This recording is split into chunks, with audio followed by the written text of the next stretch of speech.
Hey everyone, it's Mr. C. We're going to talk about the Titanic letter that you're working on. Okay. This letter is historical fiction, and you guys know that means that the facts are real, but the story is made up. So just like upside down in the middle of nowhere, facts about Hurricane Katrina are real. We take this a little step further. Your characters are real. Of course, you don't know the specific activities they did on the boat, but you know some things that they experienced. So here's what you're going to need. First of all, on number 5, you should have the name of your passenger. Okay. And you also should know if they're first, second, or third class. So you're going to base a lot of that information in your letter on the class and the card.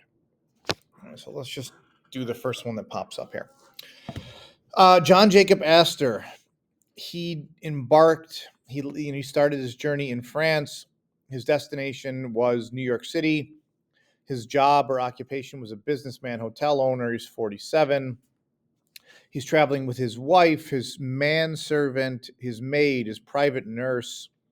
He had a ton of cargo, including a gold belt, a gold watch, gold diamond cufflinks. He was the richest man aboard the Titanic, right? He was returning to New York City after spending a honeymoon abroad with his younger wife, who was pregnant. And after his divorce from his first wife, new marriage to the 18-year-old caused a lot of gossip. All right, so this guy's in a little bit of drama here. He was first class. All right, as the richest man on the boat should be in first class. Okay, so there's a lot of information in this card right here. In your outline, you have some things that are straight facts, and then you have some things that you could be a little bit creative on. So, like his activities, like what activities are he doing? Well, his wife's pregnant. Maybe he's looking after his wife. Okay, maybe he's having his manservant do that. So, the first thing, what activities you're doing, look at the card and just ask yourself in a logical way, what would this person be doing on the boat? Okay. Maybe he's relaxing. Maybe he wanted to get some sun and it was too cold on the deck, so he went back in. Who knows? All right. So the what activities you're doing, that's your room to be creative. Okay. And there usually is enough information in the passenger card that you can do that. All right. So that's the fiction part of your historical fiction. Second thing is, what does your cabin look like? That is in the cabins and menus, number 9. Okay. So I'm looking at his cabin right here. It's a first class suite. He's got 2 beds, he's got a huge mirror. So any description of that. This is the historical part. Okay. So what does your cabin look like? I have 2 beds. I have a huge suite. I feel bad for the people that are crammed in the little rooms below deck. Okay. What are you eating? That's another historical fact. So when you find out, or now that you know the class of the people you're in, you could make a pretty good guess of what you, not even guess, but you know what they had for dinner the evening of April 12th. Okay. The other night I had oysters, or I had halibut, or I had shrimp. So, the people that you have on your card actually ate the things from the menu you're looking at. Okay. So the what are you eating box right there, pick anything from those menus and say, oh, I had this. Was it delicious? Was it gross? Especially if you're a third class passenger and you had like gruel for dinner or something. Gruel sounds gross, so it's probably gross. Who are you traveling with?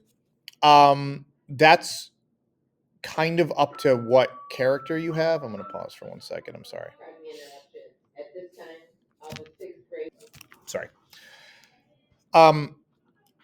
Going back to the cards, the who you're traveling with, that might be there, it might not be. Okay. So this guy has a bunch of people. If you're a third class or second class passenger, it might be no one. And in which case you're saying, oh, I'm traveling by myself, or maybe you met someone on the ship. Excuse me. And where are you coming from, where you're going? That also should be on your card. Okay.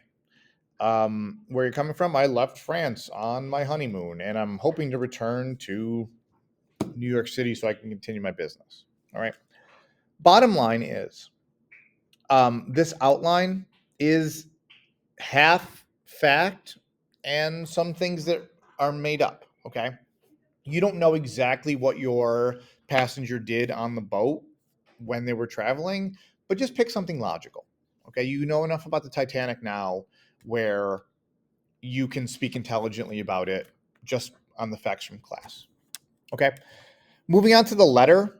I started it for you, and then I have a little quick direction here. So it says, in character, write a letter to a friend or family member at home and describe your experience aboard the Titanic. Okay. Pick anybody to write a letter to. Is it your cousin? Is it your friend? Is it your neighbor? Whatever. The Mary Lines person, the letter that we read, she's writing it to someone she calls dearest. Whoever that is, who knows? It says on board the RMS Titanic, Monday, April 14th, 1912. I'm going to pause again. Sorry. So your dear whoever, okay.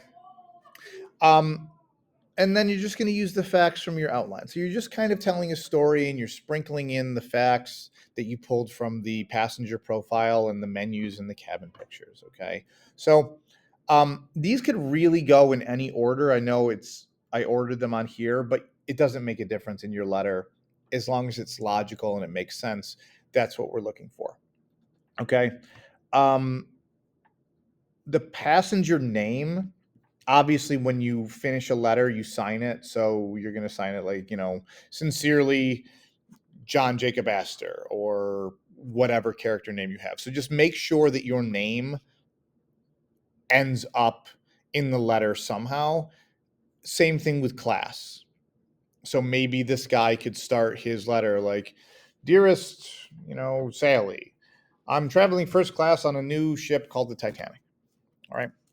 So there's 70 of you in sixth grade. I'm going to get 70 different letters. Okay. Feel free to be creative, but you still need to keep the letters based on the facts you pulled from Amplify.